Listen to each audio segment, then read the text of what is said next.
chapter which is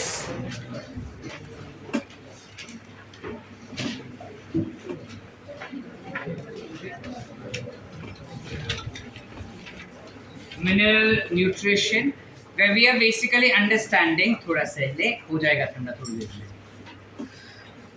ना पिछले chapter में हमने ये समझ लिया कि किस प्रकार पानी और फूड जो है वो प्लांट्स के अंदर ट्रांसपोर्ट होता है, बराबर। इस चैप्टर में हम देखने वाले हैं कि प्लांट्स के अंदर कौन से केमिकल्स ट्रांसपोर्ट किए जाते हैं। We have already had a huge discussion कि प्लांट्स के अंदर या एनिमल्स के अंदर या लिविंग सेल्स के अंदर कौन से ऑर्गेनिक केमिकल्स पाए जाते हैं। In biomolecule chapter we have discussed this, और वो ऑर्गेनिक केमिकल्स के क्या फंक्शनल रोल है प्लांट्स में, ये भी हम देख चुके हैं। In this particular chapter we will be discussing and dealing up with what are the roles of inorganic chemicals within the plants and how are they playing a important role within the plants, कैसे उसका absence creates a lots of effect within its growth and development, ठीक है। तो उनका transport कैसे होता है, किस पर्टिकुलर रीजन में उसका काम लगता है, कैसे वो ट्रांसपोर्ट किया जाता है, ये सारा सब कुछ हम इस पर्टिकुलर चैप्टर में देखने वाले हैं, ठीक है ना। इस चैप्टर में हम देखने वाले हैं मिनरल्स के बारे में, इनऑर्गेनिक एलिमेंट्स के बारे में। So to get into slightly details, अगर मुझे जानना है कि प्लांट्स के अंदर कौन से ऑर्गेनिक इनऑर्गेनिक केमिकल्स एब्जॉर्ब किए जाते हैं, which are the inorganic chemicals that plants can absorb, for that in the year 1860 there was a scientist Julius von Sachs, नाम सुने? Yes or no? Yes. इसने कुछ और भी डिस्कवर किया क्या? स्टार्च डिस्कवर किया इसने। What did he discover? That starch is stored food product after photosynthesis.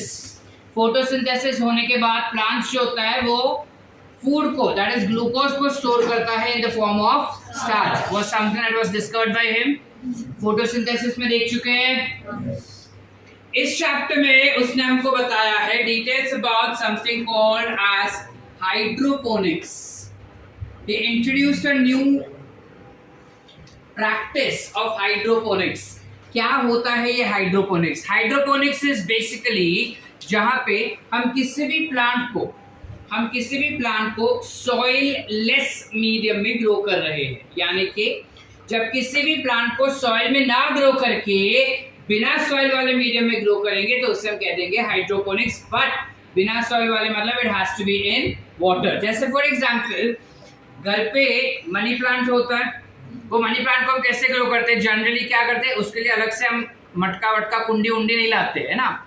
हम क्या करते हैं, पानी का बॉटल लेंगे, उसमें पानी डाल देंगे और ये डाल देते हैं मनी प्लांट, और वो अपने आप ग्रो करता है। इतू से इलाके में अगर छोटा सा भी मैंने उसको पानी का बॉटल में रखा रहेगा तो भी वो बहुत बड़ा हो सकता है उतने से। यस और नो बेटा?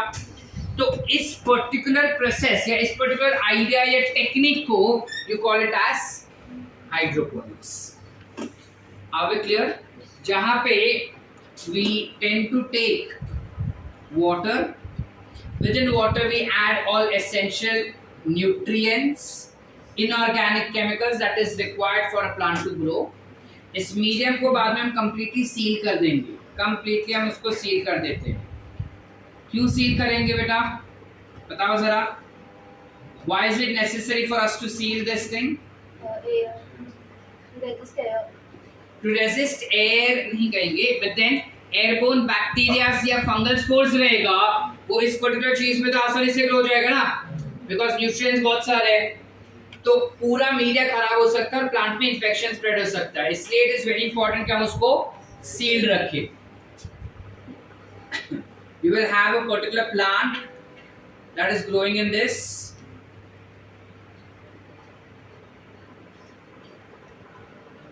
एक जगह से you will have a stirrer that is there। ये stirrer क्या करेगा, अंदर एरोबिक कंडीशंस मेंटेन रखेगा या जो केमिकल रहेगा उसको मिक्स करने के लिए हेल्प करेगा वो। इसके अलावा you have an inlet, ठीक है। ये इनलेट क्या करेगा, यहाँ से हम स्टेराइल एयर इंजेक्ट कर सकते हैं या न्यूट्रिएंट्स डाल सकते हैं या पानी भी डाल सकते हैं। So this becomes inlet. Our clear बेटा? एक हाइड्रोपोनिक्स कुछ ऐसा होता है जहां पे पानी जो है वो स्टेगनेंट है, ठीक है। दूसरा हाइड्रोपोनिक्स थोड़ा अलग प्रकार का होता है, जहां पे हम पाइप में छेद कर सकते हैं और उस छेद के अंदर हम क्रॉप्स को ग्रो कर सकते हैं।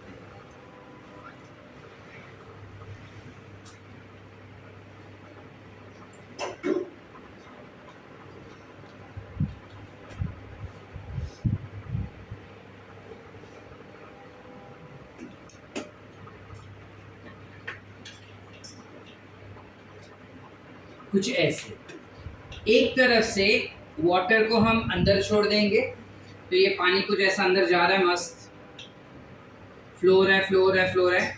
दूसरे एंड से उसको बाहर निकाल के कलेक्ट कर दिया जाता है, समझे। तो यहाँ पे पानी स्टैग्नेंट रहेगा तो बार बार इसको चेंज करना पड़ेगा। यहाँ पे पानी स्टैग्नेंट नहीं है, पानी का फ्लो काफी स्लो स्पीड में जाता है। तो पानी यहाँ से जब जाएगा, इसके रूट्स के कांटेक्ट में आता है प्लांट्स के रूट में, plants can easily take up all the elements and nutrients required for its growth and development. समझे बेटा?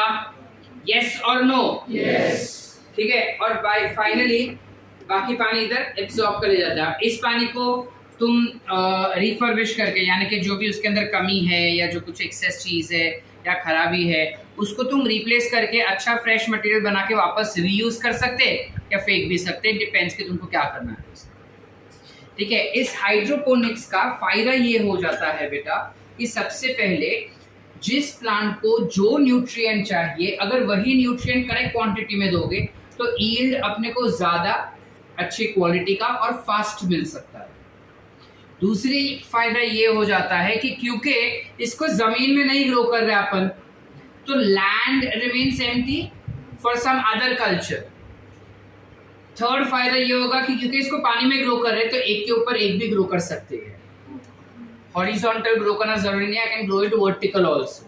जैसे गार्डन फार्मिंग सुना है, terrace farming, garden farming, terrace garden, कुछ वैसा भी कर सकते हैं इसके साथ। तो ये सारे उसके फायदे हो जाते हैं। एक ही डीमेरिट इसका हो जाता है, विच इज नथिंग बट पानी को बार बार रिप्लेस करना पड़ेगा। Media has to be replaced again and again. समझे? यस और no? Good morning, good morning, afternoon. जाग रहे? समझ रहा है? यस और नो? यस। बेटर। ठीक है। अब इस हाइड्रोपोनिक्स से ना साइंटिस्ट ने देख लिया कि भाई क्या क्या चीजें जा रही है, कौन से एलिमेंट्स एब्जॉर्ब हो रहे हैं। तो साइंटिस्ट ने देखा कि तुम कोई भी एलिमेंट हो, प्लांट एब्जॉर्ब कर रहा है। ठीक है। मैं उसको गोल्ड दूं, प्लांट गोल्ड ले लेता है। मैं प्लांट को सिल्वर दूं, प्लांट सिल्वर एब्जॉर्ब कर लेता है। मैं प्लांट को टंगस्टन दूं, वो टंगस्टन एब्जॉर्ब कर लेता है। यही नहीं, तुम रेडियो एक्टिव एलिमेंट्स दोगे ना उसको, तो वो रेडियो एक्टिव एलिमेंट्स भी एब्जॉर्ब कर लेता है। Out of all the elements that are discovered, NCERT बताता है 105, मुझे पता है 105 से ज्यादा एलिमेंट्स डिस्कवर हो चुके हैं। केमिस्ट्री तुम्हारा बहुत अच्छा है, मुझे पता है। एनसीईआरटी वालों का नहीं अच्छा है। एनसीईआरटी बोलते हैं कि 105 एलिमेंट्स जब तक डिस्कवर हुए, उसमें से 60 से भी ज्यादा एलिमेंट्स जो है वो प्लांट्स के अंदर पाए गए हैं बाय हाइड्रोपोनिक्स। तो बोलते हैं कि अगर इतने सारे एलिमेंट्स प्लांट्स के अंदर जा रहे हैं तो इन एलिमेंट्स का काम क्या होगा भाई? Why is it absorbing? पहला क्वेश्चन। दूसरा क्वेश्चन ये था कि अगर इतने सारे एब्जॉर्ब हो रहे हैं तो उसमें से कुछ ही इंपॉर्टेंट होने चाहिए ना, सारे के सारे थोड़ी इंपॉर्टेंट होंगे। समझ पा रहे? जैसे हमारे पास घर पे कपड़े बहुत सारे होंगे, सब थोड़ी हमको पसंद है, और भी लाके दिए तो हम पहन रहे, कुछ वैसा। समझ लेना कि क्योंकि प्लांट्स का नेचर होता है आसपास की चीजों को एब्जॉर्ब करना, उसको जो भी दोगे ना वो एब्जॉर्ब कर लेता है। Almost if you see over here 60% of elements can be easily absorbed by the plants or are seen within the plants, but not all of them are essential for the plants. Yes or no? Yes. सारे के सारे essential नहीं होते plants के लिए। तो criteria बनाया गया था कि कौन सा एलिमेंट प्लांट के लिए essential होगा। How do you decide? So there were certain criteria. इधर लिखा तो पीछे लिखेगा। अदिति, हाँ तो रिस्पॉन्ड कर, एटीपी बचा रही है। क्राइटेरिया रखा गया था कि किस प्रकार हम किसी एलिमेंट को एसेंशियल घोषित कर सकते हैं। तो पहला क्राइटेरिया ये रखा कि जो एलिमेंट्स होते हैं दे शुड बी इररिप्लेसेबल।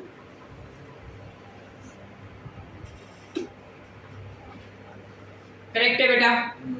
अगर सपोज सोडियम और पोटेशियम कुछ काम कर रहे हैं, ठीक है, let's say they are balancing the osmotic, like पिछले चैप्टर में हमने पोटेशियम के बारे में पढ़ा कि पोटेशियम जो होता है वो सेल्स के अंदर आता है तो पानी को खींच के लाता है। अगर सपोज पोटेशियम का वही काम सोडियम कर रहा है तो potassium is not essential for me, it can be replaced by something else also. समझ पा रहे हैं? सपोज मैं और मैत्री बेस्ट फ्रेंड, घनिष्ठ मित्र, पूरी दुनिया को हमने बता दिया कि हम एक दूसरे से जुदा नहीं होंगे, हम शादी नहीं करेंगे, हम साथ में रहेंगे हमेशा, सब। अब सडनली कोई लड़की दिखकर वो पिघल गया तो is not my best friend ना। समझ पा रहे कि नहीं समझे? अगर मेरी जगह के like if I am here teaching your biology, मेरी जगह पे कोई दूसरा आता है और तुम एक्सेप्ट कर रहे हो, meaning I am non essential for you all, there can be someone else who can be replaced, yes और नो? आज मेरे लिए ऐसा है कि अनुष्का अच्छा पढ़ रही है तो मैं उसको पढ़ाऊं अच्छे से, बाकी लोगों को मैं नहीं पढ़ाऊंगा। कल सुबह उठ के वही मेरे को मैत्री जैसा मार्क्स दे रही तो क्या फायदा? समझ पा रहे कि नहीं समझ?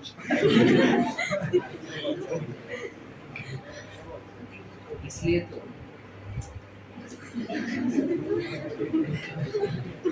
समझ पा रहे? कल सुबह चलो नॉट मैत्री, तू अकेला मैत्री क्या पूरी दुनिया में?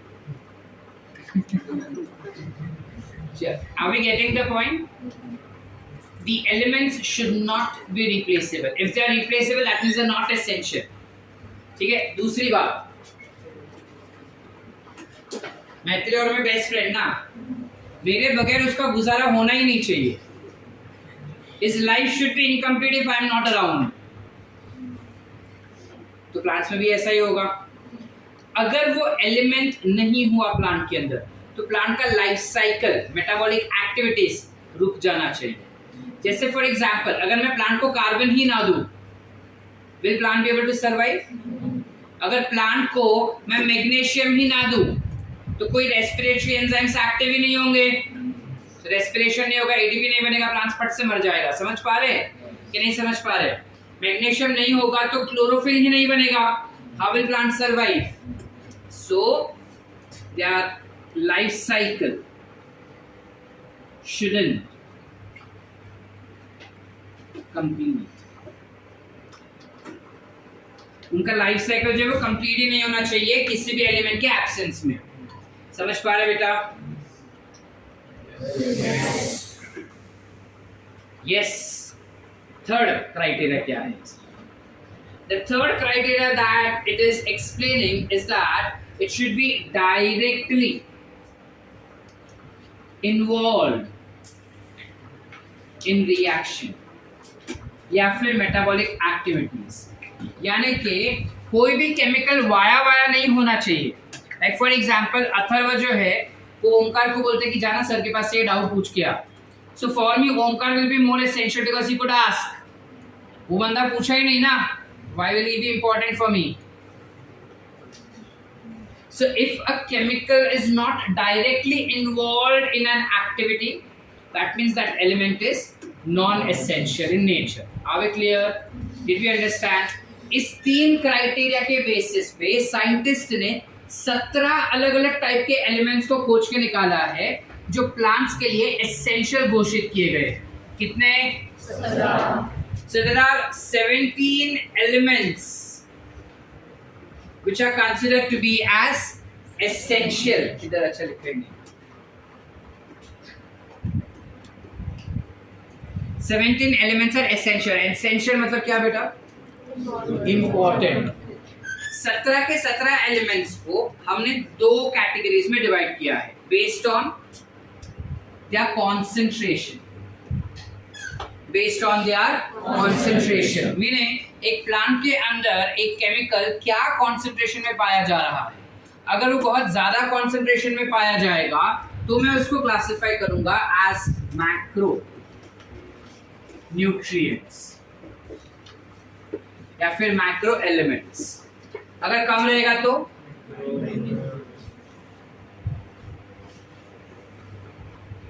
माइक्रो न्यूट्रिएंट्स वो होंगे जिनका क्वांटिटी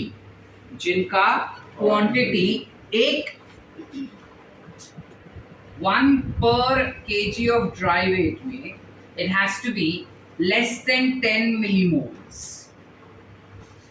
मतलब क्या सर? मतलब बाहर जो भी प्लांट है, लेट्स से कोई भी एक प्लांट को मैंने सुखा दिया पूरी तरह से, ठीक है। अब ये चीज हम बायोमोलिक्यूल में भी पढ़ चुके हैं कि अगर मेरे को इनऑर्गेनिक केमिकल्स चेक करना है किसी सब्सटेंस में, लिविंग ऑर्गेनिज्म में, तो उसको हम पूरा जला देते हैं। जलाने के बाद एश इज यूटिलाइज्ड फॉर इनऑर्गेनिक, याद आ रहा है? बायोमोलिक्यूल में ये पढ़ चुके हैं हम लोग। तो लाइकवाइज यहाँ पे भी हम उसको पूरी तरह से सुखा देते हैं। सुखाने के बाद जो अपने को चीज मिल रहा है उसे हम कहते हैं ड्राई वेट। 1 किलो के ड्राई वेट में अगर कोई भी एलिमेंट 10 मिलीमोल से कम रहा तो हम उसको माइक्रोमोलिक्यूल या हम उसको माइक्रो न्यूट्रिएंट क्लासिफाई करेंगे। तो मैक्रोन्यूट्रिएंट क्या हो जाएगा बेटा? क्या होगा?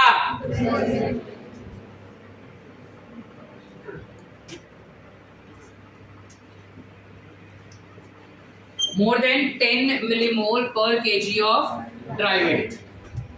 जाग रहे? yes. तो प्लीज ऐसा बोलो कि जाग रहे, यस सर, नो सर, ठीक है।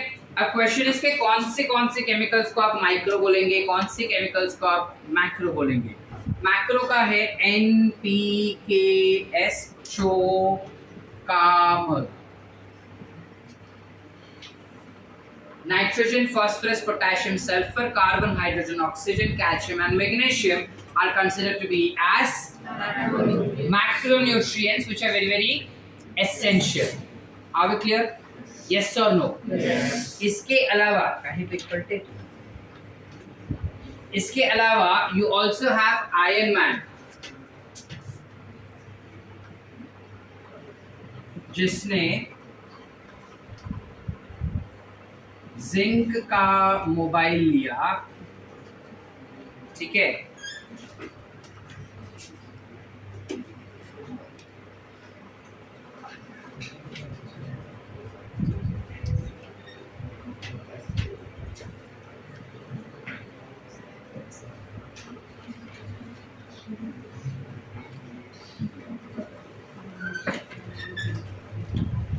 बोरॉन को कॉल करने के लिए, ठीक है। Your elements which are micronutrients will include iron, manganese, zinc, copper, molybdenum, boron, nickel and chloride. Am I missing anything?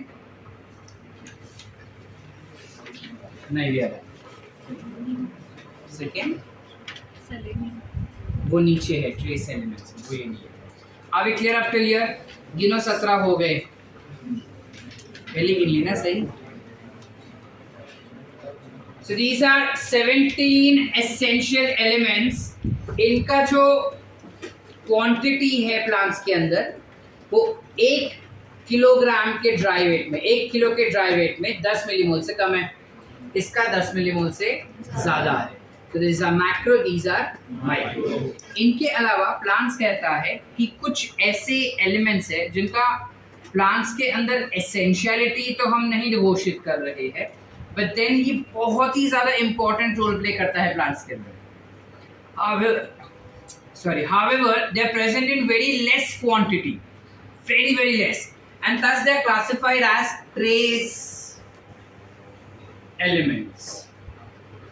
Trace elements में you have selenium which is there, you have sodium which is present, you will have cobalt and silicon which is present, ठीक है। ओजीनासी, ठीक है। ओजीनासी जो है, they are very very essential for the plants, but then they are present in the trace elements. Do I classify them to be as essential elements, sir? No, they are not involved in this 17 essential elements, they are not। अगर उसमें होता तो इन दोनों में से कहीं ना कहीं वो जाता था, और ट्रेस एलिमेंट है मतलब माइक्रो में ही जाता था वो, लेकिन उसको वहां पे इंक्लूड नहीं किया गया। यहां तक समझा बेटा?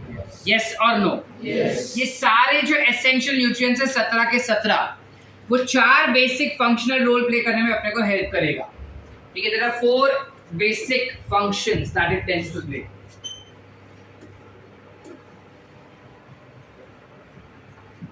देखो सबके ना इंडिविजुअली कुछ ना कुछ खूबियां होगी। जैसे फॉर एग्जांपल अगर यहाँ पे मैं 4 लड़कों को कंसिडर करता हूँ, वो चारों लड़कों का कुछ कॉमन कैरेक्टरिस्टिक फीचर्स होंगे, but then individually they might have some more characteristic features apart from that as well। ये चारों चार कुछ ना कुछ फंक्शनल रोल प्ले करेंगे, लेकिन कॉमन वाले भी होंगे और उनके यूनिक भी होंगे। फिलहाल हम सिर्फ देख रहे हैं कॉमनली क्या होते हैं। तो कॉमनली इनके जो फंक्शनल रोल हो सकते हैं, पहले तो they can be involve in structure development,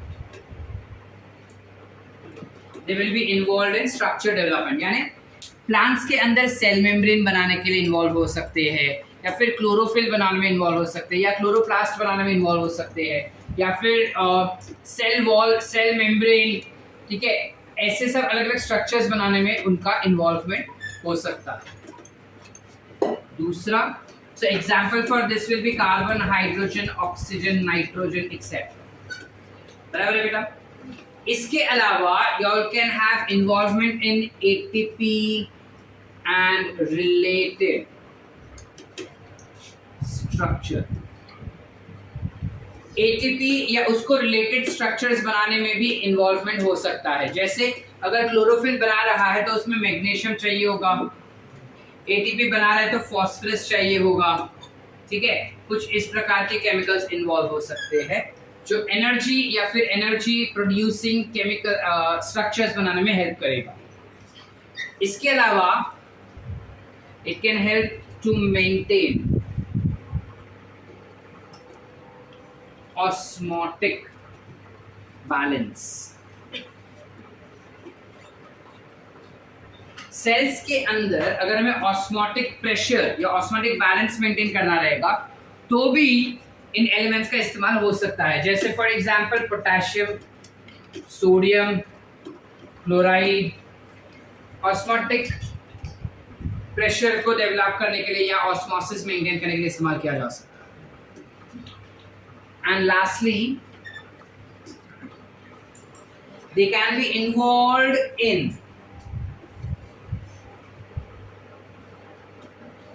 activation और इनहिबिशन ऑफ एंजाइम। किसी भी एंजाइम को ये एलिमेंट्स एक्टिवेट कर सकते हैं या फिर इनहिबिट कर सकते हैं।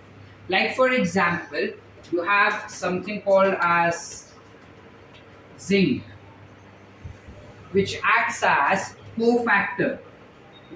We know what is cofactor beta? Yes. It acts as cofactor for alcohol dehydrogenase या फिर कार्बोक्सी पेप्टिडेज, ठीक है, या फिर कार्बोनिक एनहाइड्रेस।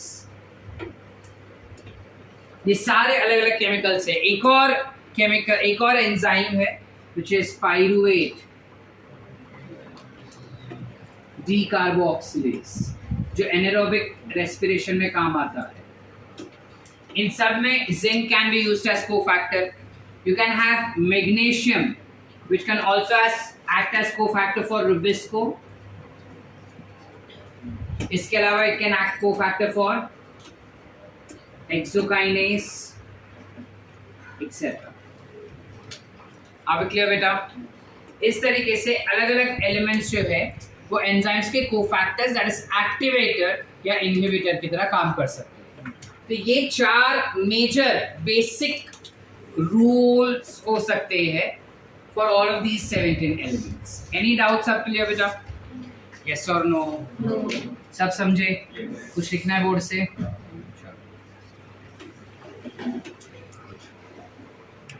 जो ये सारे essential elements है बेटा, इसके कुछ roles है that it tends to play in the plants, but those roles we will do it tomorrow। आज हम उसके अलावा बाकी सब करने का कोशिश करेंगे, जहाँ पे हम ये देख रहे कि अगर ये एलिमेंट्स नहीं हुए प्लांट्स में तो क्या सिम्टम्स हो सकते हैं। Meaning we will be understanding firstly about how exactly they are their deficiency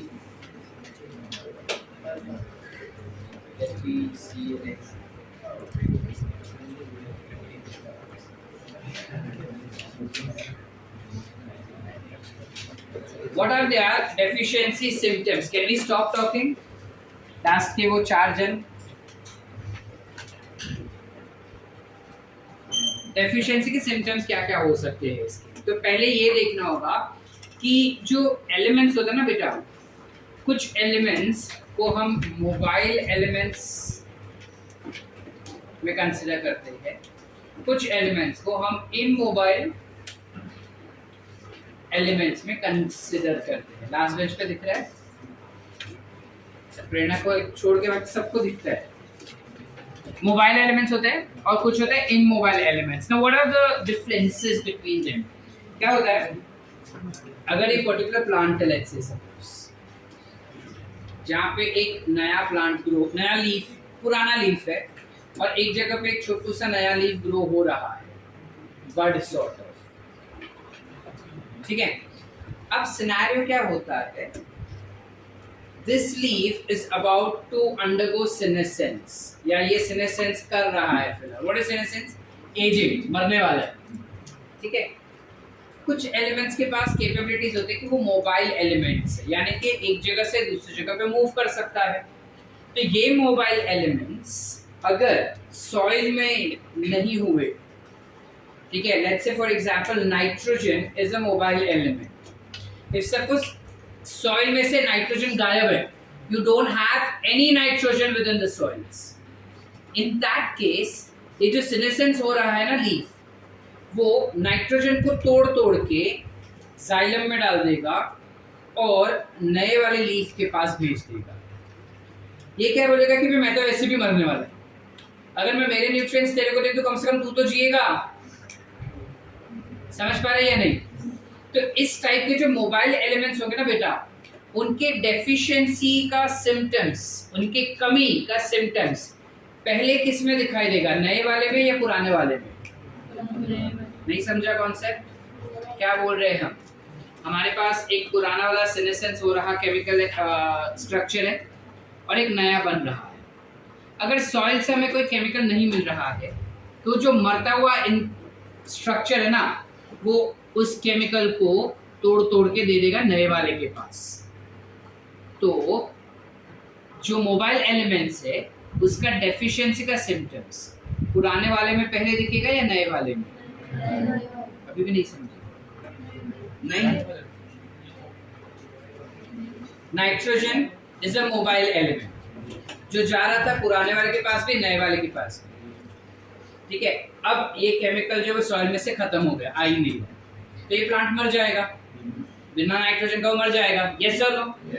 क्यों मरेगा? बिकॉज नए वाले को नहीं मिलेगा, पुराने वाले को तो कोई फर्क नहीं पड़ता, वो वैसे भी मरने ही वाला था। तो ये जो ऑलरेडी मरने वाला है ना, वो बोलते हैं कि अभी थोड़ी देर के लिए नाइट्रोजन नहीं है, अगर मेरा नाइट्रोजन, मैं वैसे भी मर रहा हूँ, तो मेरा नाइट्रोजन अगर मैं तेरे को दे दूंगा तो तू तो जिएगा, मैं भले मर जाऊँ। तो इसके अंदर से नाइट्रोजन ट्रांसफर किया जाएगा नए वाले में। तो इसकी कमी की वजह से सिम्टम्स पुराने वाले में दिखाई देंगे ना, नए वाले में दिखाई देगा क्या?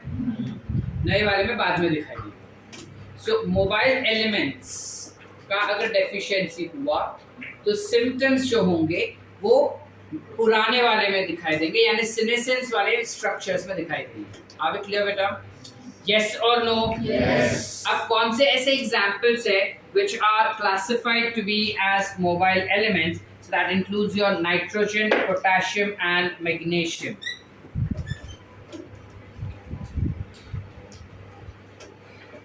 Nitrogen, potassium and magnesium are considered to be as mobile elements, यानी इनकी deficiency का symptoms सबसे पहले दिखाई देगा into senescent structure, या फिर ओल्डर स्ट्रक्चर भी लिख सकते। दूसरा हुआ इमोबाइल एलिमेंट्स। इमोबाइल एलिमेंट्स मतलब ऐसे एलिमेंट्स जो एक जगह से दूसरी जगह पे ट्रैवल नहीं कर सकते, ठीक है। एनसीईआरटी बोलता है वो इसलिए नहीं ट्रैवल कर सकते बिकॉज वो एक बड़े स्ट्रक्चर का पार्ट है, इंपॉर्टेंट स्ट्रक्चर का पार्ट है, जिस वजह से वो टूट के दूसरी जगह नहीं जा सकता। जैसे for example you have calcium as one of them, you have sulfur as other of them. So calcium and sulfur का deficiency, क्योंकि वो immobile है, तो अगर soil में नहीं हुआ तो इसके पास तो है, so this will not show any symptoms. कौन symptoms दिखाएगा? New वाला. So इसमें deficiency का symptoms is seen in new या फिर younger structures of. नहीं समझे बेटा? Once more or understood? Understood. Everyone? Yes. नक्की. जाऊया पुढे. So that's how you have deficiency symptoms distributed. अब क्वेश्चन ये है कि कौन से एलिमेंट के डेफिशिएंसी की वजह से क्या सिम्टम्स बनता है वो हमको देखना है. ठीक है, तो उसके लिए ना कुछ स्टोरीज मैंने बनाई है, क्योंकि हमको रटना है ये कंटेंट. तो हम रटेंगे नहीं, हम थोड़ा समझ लेंगे चीज़ को. ठीक है, और स्टोरी याद रख लेंगे तो प्रोबेबली चीज़ें याद रह जाएंगी. एक दिन ना प्रियंका गई उसके काकू के घर पे. काकू एवरीवन नोस.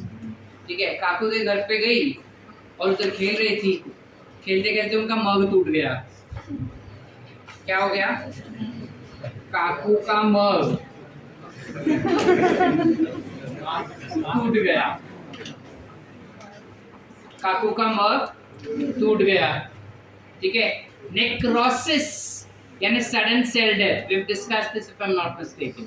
सेल डेथ दो प्रकार की होती है. एक होता है अपोप्टोसिस और एक होता है necrosis. Apoptosis is a systematic cell death, lysosomes जिसका, और दूसरा होता है नेक्रोसिस जहाँ पे रैंडमली सेल्स फट जाते हैं या मर जाते हैं. ये भी हम पढ़ चुके हैं. इसका एग्जांपल दिया था मैंने कि जब गिर जाता है, छिल जाता है, सेल मर जाता है तो जलता है.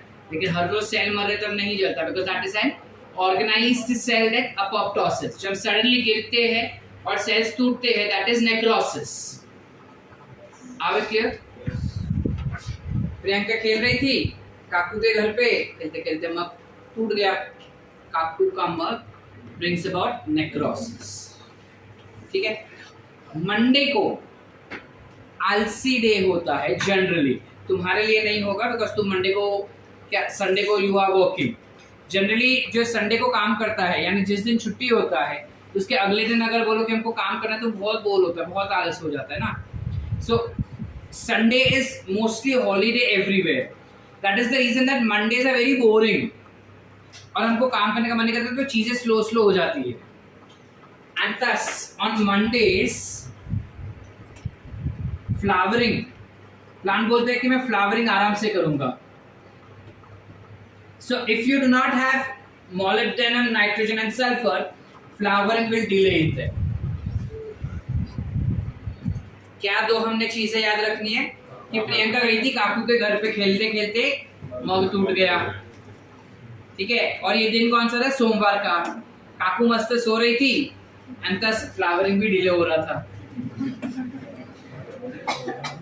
But I did not expect your comment in that. You can keep it to yourself. आप क्लियर? हर चीज पे अपना कमेंट देना जरूरी नहीं बेटा. चलिए आगे. रिकॉर्डिंग में सब जाता है ना. इसके अलावा साधु संत लोग को क्या बोलते हैं हम लोग?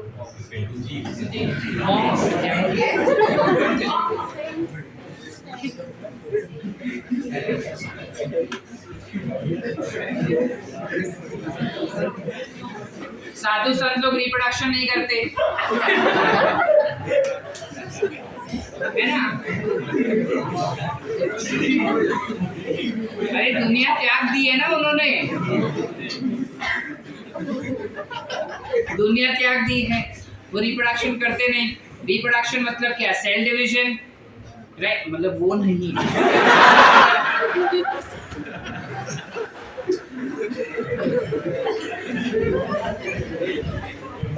If you want a reproduction to occur, cell division becomes the basic. Come to biology. Cell division is the basic process. बिना उसके नया ऑर्गेनिज्म प्रोडक्शन नहीं हो सकता, राइट? तो जो साधु संत होते हैं, they will inhibit the process of cell division. समझे क्या नहीं समझे? यस और नो? पक्की बात? याद रहेगा? ठीक है, सारा आई है, दोनों में से एक भी सारा नहीं है। आइए मुझे ना, just take it as a fun. ठीक है, सारा की एक मौसी है जिसका नाम है फिरोजा। सो यू हैव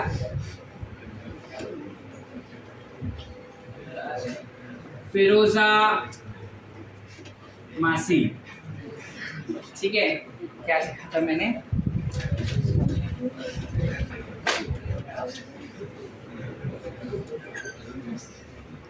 सारा की ना एक मासी है जिसका नाम है फिरोजा। ये फिरोजा मासी जो वो जारा की, जारा ब्रांड, उसकी बहुत बड़ी फैन है, बहुत बड़ी। ठीक है, तो उसने क्या किया, जारा वालों को स्पेशल रिक्वेस्ट किया और बोली कि दुबई में ना ऐसा गर्मी बहुत होता है, so she likes wearing loose clothes. ठीक है, तो उसने बोला, फिरोजा मासी ने जारा की येलो मैक्सी सिलवाई। ये क्या बना दिया सर आपने? This is iron. This is manganese. ठीक है, you keep it as magnesium over here if you want, but whatever you want, you take manganese or magnesium, whatever you want. Ne is nitrogen, zinc, potassium. Yellow color states its thing, which is chlorosis. This becomes manganese, sulfur. आप clear? अब तुमको जो बनाना तुम बना सकते हो। अभी जो मेरे से बन पाए वो मैंने बनाया। ठीक है, ठीक है या नहीं सर? क्लोरोसिस म्हणजे काय? क्लोरोसिस म्हणजे जो लीव्स होते हैं बेटा, उनके अंदर के जो क्लोरोप्लास्ट है या क्लोरोफिल्स होते हैं, वो क्लोरोफिल्स टूट जाते हैं, जिस वजह से लीव जो है वो येलो कलर का हो जाता है। ये हमने काफी बार देखा होगा, प्लांट के लीव्स येलो कलर के हो जाते हैं। तो कभी कभार क्या होता है, इन केमिकल्स के डेफिशिएंसी की वजह से लीफ के अंदर क्लोरोप्लास्ट बन नहीं पाते या क्लोरोफिल बन नहीं पाते, दो में से एक चीज बन नहीं पाएगी, जिस वजह से लीफ जो है वो येलो कलर का हो जाता है, व्हिच इज क्लोरोसिस। ठीक है, match the column, select the correct option, how many of them वाले क्वेश्चंस में इसके बारे में आता है। ठीक है, 4 स्टोरी हमें याद करनी थी। कौन सी स्टोरी हमने याद रखी? पहली बात, काकू का मग जो है वो तोड़ दिया प्रियंका ने खेलते खेलते। ठीक है, दूसरी बात कि मंडे फ्लावरिंग जो है वो डिले हो जाता है। ठीक है, लिटरली मंडेज को फ्लावरिंग डिले नहीं होता। ठीक है, मंडे को फ्लावरिंग जो है वो डिले हो जाता है। फिर साधु संत लोग सेल डिवीजन नहीं होने देते हैं, और बाद में फिरोजा आंटी ने येलो कलर की मैक्सी सिलवाई थी जारा की। हो गया बात, सारा सब कुछ डेफिशिएंसी याद? सॉर्टेड?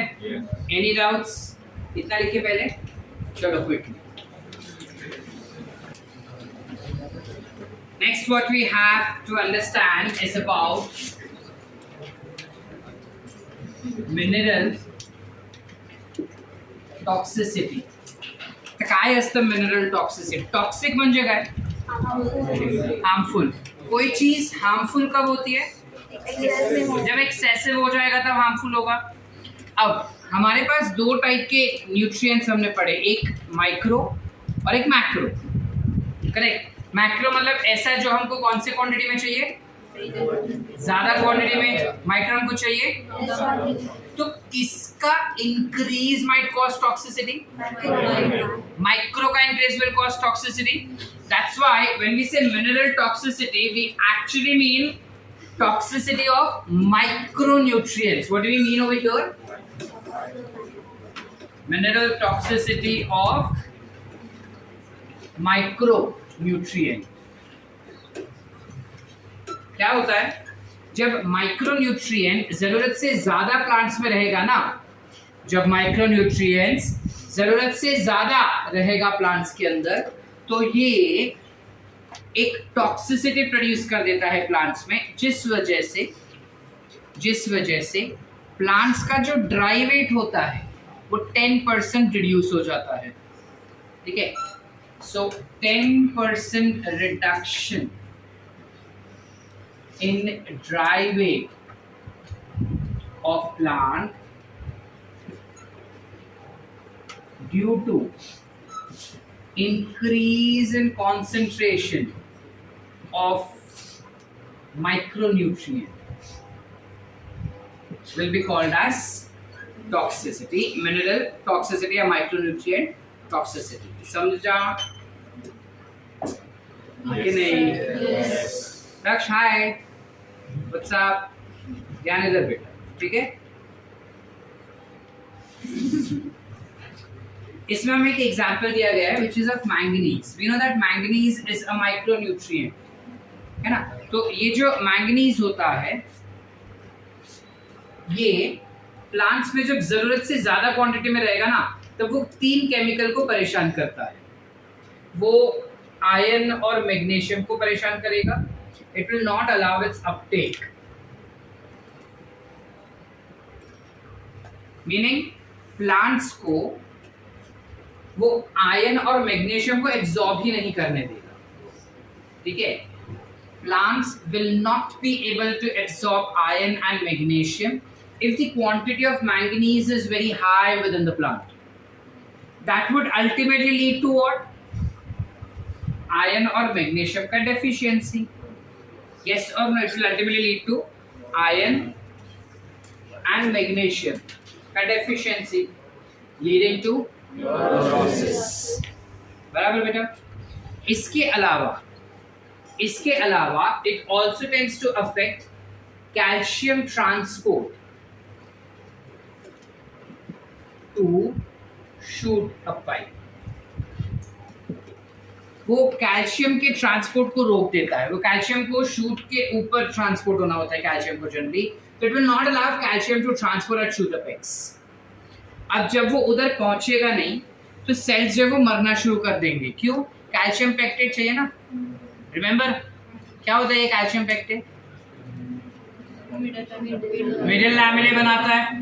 ये मिडिल लैमेले बन ही नहीं पाएगा तो सेल्स जो धीरे धीरे लूज हो जाएंगे और मरना शुरू कर देंगे. सेल्स जब मर जाते हैं तो ब्राउन कलर के हो जाते हैं. यस और नो? यस और no? So what is happening is when you have manganese toxicity occurring तो येलो कलर भी दिखा, ब्राउन कलर भी दिखा.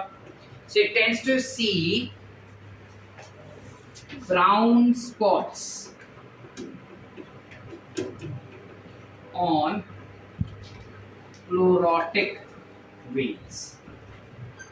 जब मैंगनीज का टॉक्सिसिटी हो जाएगा तब जो वेन्स होते हैं, वेन्स का है बेटा लीफ के अंदर जैसा लाइन लाइन दिखता है उसे वेन्स कहेंगे. तो लीव्स के अंदर जो वेन्स होते हैं वो येलो कलर के हो जाएंगे. क्यों? वो हमने देखा. प्लस ब्राउन स्पॉट्स दिखाई देंगे. क्यों ब्राउन स्पॉट्स दिखाई देंगे? बिकॉज कैल्शियम नहीं जा रहा है ना, और अगर कैल्शियम नहीं रहा तो नेक्रोसिस हो रहा है ना, और कहीं पे तो कैल्शियम है ही नहीं. बिना कैल्शियम के नेक्रोसिस माने सेल डेथ माने ब्राउन कलर हो जाता ना. आसान? यस और नो? यस. एवरीवन? हमारा एनसीईआरटी एक स्टेटमेंट देता है that mineral toxicity can also be misunderstood as mineral deficiency, which is very correctly or aptly framed. जो statement based questions में तुमको आ सकता है. देखो, अगर कोई मिनरल का टॉक्सिसिटी हो रहा है तो वो कुछ सिम्टम्स दिखाया उसका. ये सिम्टम्स मैक्रोन्यूट्रिएंट्स के डेफिशिएंसी की वजह से भी तो हो सकता है. मिनरल टॉक्सिसिटी की वजह से मैक्रोन्यूट्रिएंट्स आ नहीं रहे, उस वजह से कुछ सिम्टम्स डेवलप हो जाएंगे. वही सिम्टम्स मिनरल के टॉक्सिसिटी की वजह से भी हुए. And thus your NCERT gives you a statement that it is very difficult for a particular researcher to analyze कि एक पर्टिकुलर सिम्टम जो आया है वो मिनरल टॉक्सिसिटी की वजह से आया है या फिर किसी मिनरल की डेफिशिएंसी की वजह से आया है. बिकॉज अल्टीमेटली दोनों के सिम्टम्स तो सेम ही होंगे. अगर मैंगनीज बढ़ जाता है तो उसकी वजह से नेक्रोसिस भी हो रहा है और क्लोरोसिस भी हो रहा है. That is nothing but calcium के ना होने के या आयरन मैग्नीशियम ना होने की वजह से भी ये चीज होता है. So it can be deficiency symptoms as well as toxicity symptoms. Are we clear? Did we understood the content up till here? Everyone, नक्की इतना लिख लेते हैं. Let's read up till here and then we'll go ahead. ठीक है, लिख लो इतना फटाफट. All living organisms are essentially the same. They require macromolecules such as carbohydrates, proteins and fats and water and minerals for their growth and development. So this chapter will focus on inorganic plant nutrition, wherein we will study methods to identify elements essential to grow and development of plants and criteria for establishing the essentiality. We will also study the role of essential elements, their major deficiencies, symptoms and mechanisms of absorption of these essential elements. Now, this chapter will give us brief introduction of the mechanisms as well as significance of nitrogen fixation, but that we will do mostly tomorrow. Now, in 1860, Julius von Sack, a prominent German botanist, उनको French British वगैरह करके भी गलत statement दे सकते हैं, German botanist demonstrated for the first time that plants could be grown to maturity in a defined nutrient solution in complete absence of soil. हम plant को ऐसे लिक्विड न्यूट्रिएंट मीडियम में ग्रो कर सकते हैं या न्यूट्रिएंट सॉल्यूशन में grow कर सकते हैं जिसमें सॉइल जो है बिल्कुल भी नहीं है. इस टेक्निक को हम कहते हैं hydroponics. Since then, a number of improvised methods have been employed to try and determine the mineral nutrients essential for plants. The essence of all these methods involves culturing of plants in a soil-free, defined mineral solution. Meaning ऐसा nutrient media होगा जो liquid है, solution है और soil free है और defined है. Defined मतलब काफी specific nutrients डाले जाते हैं. ऐसे नहीं कि randomly मेरे को sugar पसंद है, मैंने 4 चम्मच चीनी डाल दिया.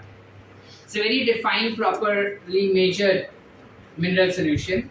These methods require purified water and mineral nutrient salts. Can you explain? No. After a series of experiments in which roots of plants were immersed in nutrient solutions and wherein an element was added, substituted, removed or given in varied concentrations, a mineral solution that is suitable for the plant growth were identified and was obtained. By this method, essential elements were identified and their deficiency symptoms were discovered. Hydroponics have been successfully employed as technique for commercial productions of vegetables such as tomato, seedless cucumber and lettuce. ये चीज़ important है. Hydroponics जो होता है वो इतना ज़्यादा user friendly है, हम ऐसा कह सकते हैं, मतलब इतना आसानी से हम उसको प्रैक्टिस कर सकते हैं कि आज कमर्शियली अगर हमको टमाटोस या फिर कुकुम्बर या फिर लेट्यूस को ग्रो करना है. लेट्यूस पता है क्या होता है? हाँ, सैंडविचेस के अंदर आता है. सबवे सैंडविच खाया रहेगा, उसके अंदर ऐसा ना पत्ता गोभी जैसा ऐसा पत्ते पत्ते लंबे लंबे रहते हैं. जो पत्ता गोभी नहीं होता वो लेट्यूस होता है. ठीक है, तो लेट्यूस वगैरह को अगर ग्रो करना रहेगा तो हम हाइड्रोपोनिक्स का इस्तेमाल कर सकते हैं उसके अंदर. It must be emphasised that nutrient solutions must be adequately aerated to obtain the optimum growth. मतलब ये काफ़ी ज़्यादा ज़रूरी है कि जो भी न्यूट्रिएंट सॉल्यूशंस हम डाल रहे हैं उस न्यूट्रिएंट सॉल्यूशन में हम कंटिन्यूसली एरेशंस करवाते रहे. ये तो हम सॉइल में भी करते हैं बेटा. किसी प्लांट को अगर ग्रो किया रहेगा तो बार बार हम उसको खोद के उसमें सॉइल को मिक्स करते रहते हैं ताकि एरेशंस मेंटेन रहे. एरेशंस माने oxygen supply should be equally distributed. What would happen if पता नहीं. डायग्रामेटिक देख लेना. चलो. Essential mineral elements. Most of the minerals present in soil can enter plants through roots. In fact, more than 60 elements of 105 discovered. As said, NCERT को भी अभी तक information नहीं मिला. More than 60 elements of 105 discovered so far are found in different plants. Some plant species accumulate selenium, some other gold, while some other plants growing near nuclear test sites take up radioactive strontium. There are techniques that are able to detect the minerals even at a very low concentration, which is 10 raised to minus 8 grams per ml, which is 0.00001 grams 1 ml में. अगर इतना कम concentration में भी कोई element हुआ तो भी हम उसको डिटेक्ट कर सकते हैं. ऐसी भी टेक्निक्स डेवलप की गई. The question is whether all of these diverse mineral elements present in the plants, for example gold and selenium as mentioned above, are they really necessary for the plants? Answer is no. How do we decide that they are essential for the plants or not? So we decided by creating a criteria for essentiality. ये बहुत ही ज़्यादा important है. Now what are the criteria for essentiality? So talking about criteria, elements must be absolutely necessary for supporting normal growth and reproduction. In the absence of this particular element, plants do not complete their life cycle or set the seeds. यानी अगर कोई element नहीं हुआ और उसके absence के वजह से लाइफ साइकिल कंप्लीट नहीं हो रहा है, सीड्स नहीं बन रहे प्लांट्स के अंदर, मतलब उस प्लांट के अंदर एक स्पेसिफिक मिनरल का deficiency. The requirement of element must be very very specific and not replaceable by any other element. In other words, deficiency of any one element cannot be met by supplying some other element. मतलब किसी एक element का deficiency दूसरे को रख के या दूसरे का यूटिलाइजेशन से फुलफिल किया नहीं जा सकता. अगर ऐसा है तो उस एलिमेंट को हम एसेंशियल कहेंगे. समझ रहा है क्या? Yes or no? Yes. Elements must be directly involved in metabolism of plants. ठीक है. अब इसमें ना this is what a very big mistake that we do. हमारा रीड करके होगा हम फटाक से पलट दिए. हम देखे नहीं कि यहाँ पे बाजू में डायग्राम के नीचे काफी बड़ा सा पैराग्राफ दिया हुआ है जो डायग्राम का डिस्क्रिप्शन है. अगर इसमें से कोई स्टेटमेंट बेस्ड क्वेश्चंस आ गया, जिंदगी बर्बाद हो गया. Hydroponic plant production. How exactly does this happen? So plants are grown in a tube or through placed on a or trough that is placed on a slight inclined conditions. मतलब ये straight नहीं होगा, थोड़ा inclined रहेगा ताकि पानी नीचे जा सके. A pump circulates a nutrient solution from reservoir to the elevated end of the tube. कौन से end of the tube reservoir होगा वो हमको पता होना चाहिए कि यहाँ पे रेजर्वॉयर है. किधर गया?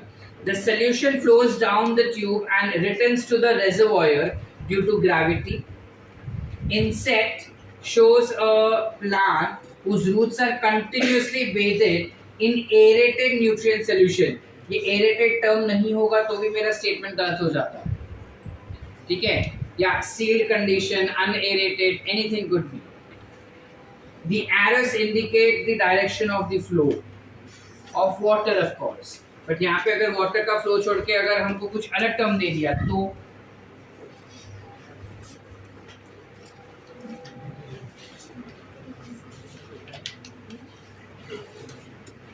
based upon the above three criteria only, a few elements have been found to be absolutely essential for plant growth and metabolism.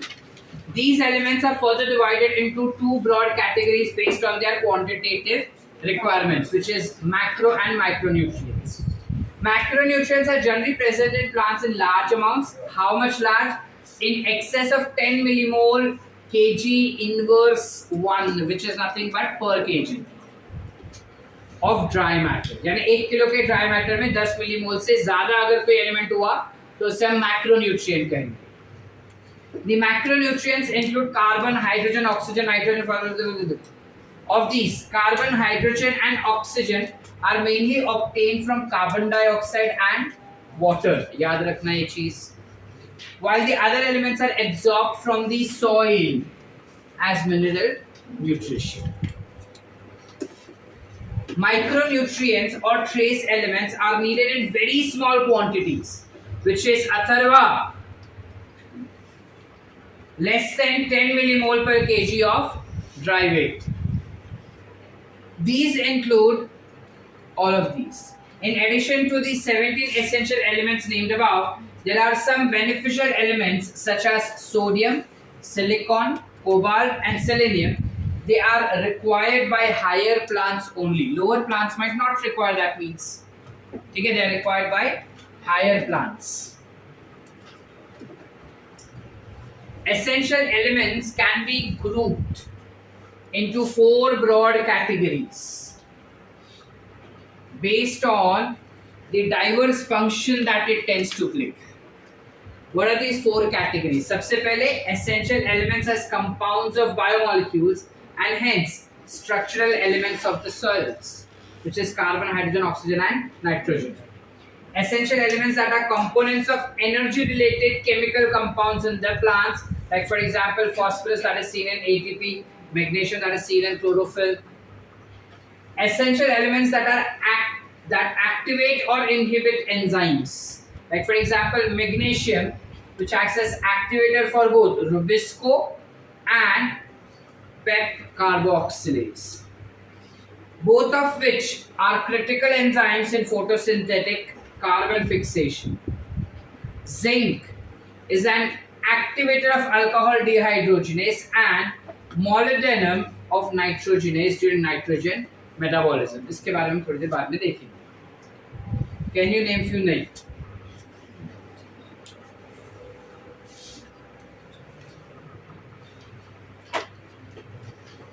Can we name one element, not essential, but an element that helps in inhibiting the enzyme? We've done this. Give me an example of one element. It is non-essential, but then that's one element that helps in inhibiting the enzyme. ये पढ़ चुके हैं हम.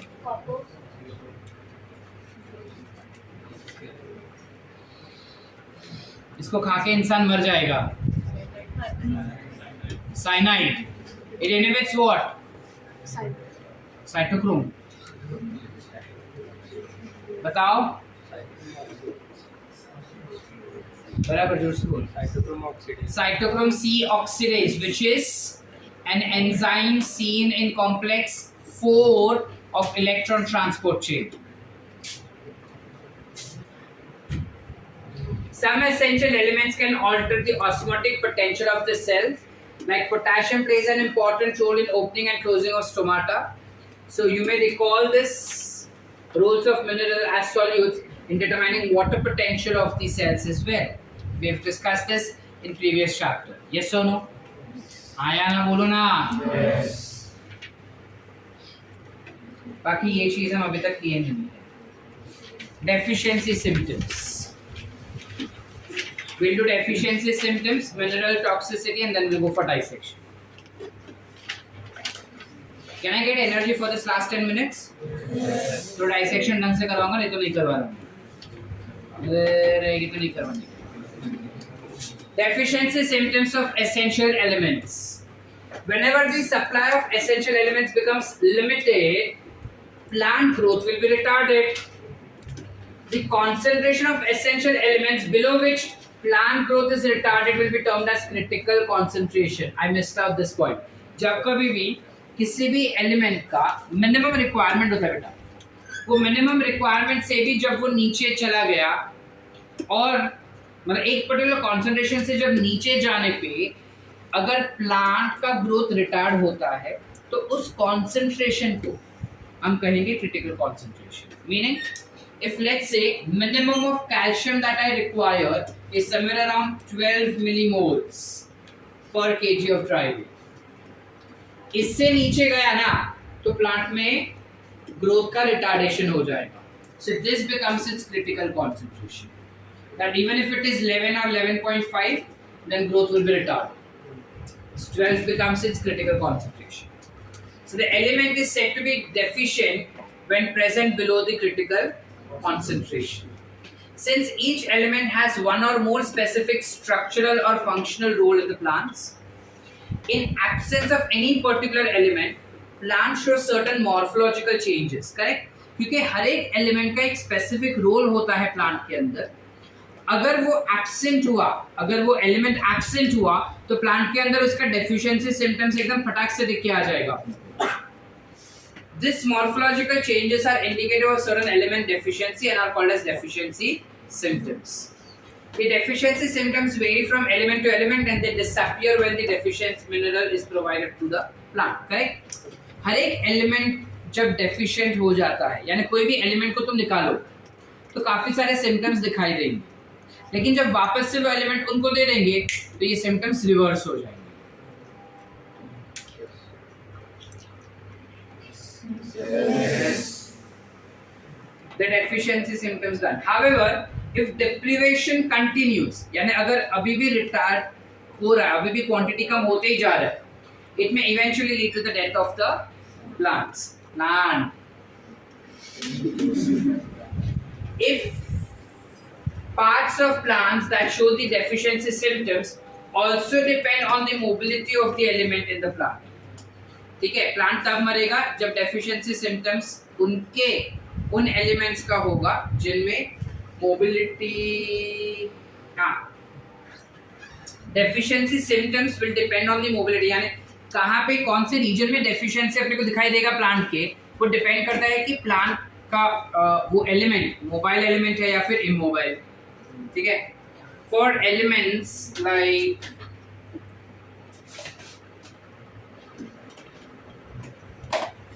for elements that are actively mobilized within the plants and exported to young developing tissues, the deficiency symptoms tend to appear first in older tissues. For example, the deficiency symptoms of nitrogen, phosphorus, potassium and magnesium. Okay, nitrogen, potassium and magnesium are visible first in senescent leaves. They will be visible first in senescent leaf. Why? Because they are immobile. Correct? Mobile. No, because they are mobile. In older leaves, biomolecules containing these elements are broken down, making these elements available for mobilizing to the younger leaves. यानी पुराना जो leaves है, उसके अंदर ये elements को तोड़ के नए वाले के पास भेज दिया जाता है. Deficiency symptom tends to appear first in younger tissue. First in younger tissue. Whenever the elements are relatively immobile and are not transported out of the mature organs, for example, elements like sulfur and calcium. देखो अब इसमें ना interesting fact ये है कि इस chapter में बोला गया है कि सल्फर इमोबाइल. पिछले वाला चैप्टर जो हमने कंप्लीट किया ट्रांसपोर्ट इन प्लांट, उसमें सल्फर को मोबाइल कहा गया है. तो सर हम क्या मार्क करें? You mark us immobile because that's what is very prominently given.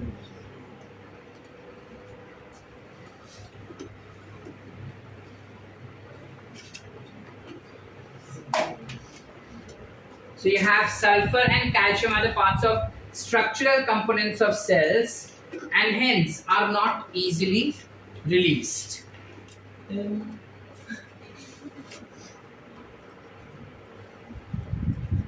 This aspect of mineral nutrition of plants is of a great significance and importance to agriculture and horticulture.